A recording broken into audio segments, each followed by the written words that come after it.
Shalom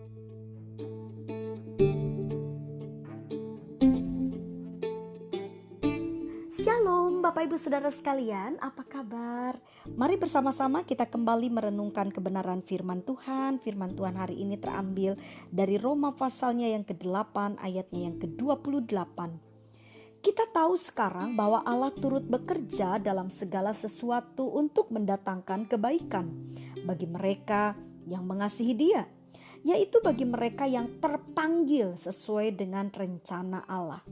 Bapak Ibu Saudara sekalian, kalau kita membahas ayat ini dengan begitu cermat, maka ayat ini diambil dari satu perikop di mana kalau kita perhatikan mulai dari ayatnya yang ke-18 sampai ayatnya yang ke-30 itu berbicara tentang pengharapan anak-anak Allah. Nah, di dalam satu perikop ini kalau Bapak Ibu terus menyimaknya, maka kondisi keadaan anak-anak Tuhan sebenarnya dalam keadaan yang tidak terlalu baik. Sebab itu beberapa kalimat ditekankan bahwa penderitaan yang dialami oleh anak-anak Tuhan itu tidak akan bisa dibandingkan dengan kemuliaan yang akan diterima di kekekalan. Artinya apa? Ini sebuah penekanan bahwa di dunia ini gereja Tuhan harus mengerti bahwa kita akan berhadapan dengan masa-masa yang sulit. Bapak Ibu Saudara sekalian, kita percaya sekali bahwa sebagai murid Kristus kita harus mengerti apa yang dimaksud dengan Allah turut bekerja. Karena di ayat ini jelas sekali dikatakan bahwa Allah turut bekerja dalam segala sesuatu. Jadi kalau kita simak baik-baik dari perikopnya, itu kondisinya gereja dalam keadaan tidak terlalu nyaman. Bapak Ibu, seringkali kita sebagai anak-anak Tuhan kita hanya bisa berpikir bahwa Allah ada di dekat kita saat kita melihat kondisi kita baik, semuanya baik, terkendali, maka kita akan selalu berpikir Allah menyertai kita. Tapi pada waktu kondisi tidak baik, pada waktu keadaan sulit itu menerpa hidup kita, seringkali kita mulai meragukan apakah Tuhan ada beserta dengan kita.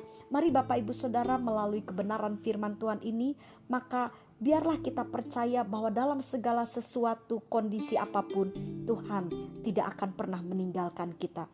Dan Bapak Ibu, bagaimanakah kita mulai berpikir? Mungkin Bapak Ibu akan berkata begini, wow, jadi ikut Tuhan itu pasti ada penderitaan. Bapak Ibu Saudara sekalian, lihat kalimatnya begitu jelas. Kalau saudara memang ingin setia sampai akhir, setia sampai mati, maka Bapak Ibu dengan saya harus mengasihi Tuhan, mencintai Tuhan.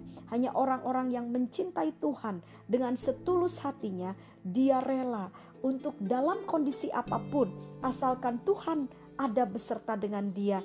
Dia ikhlas, dia legowo, dia mau menerima. Sebab itu Bapak Ibu Saudara sekalian, mari kasihi Tuhan dengan segenap hati kita.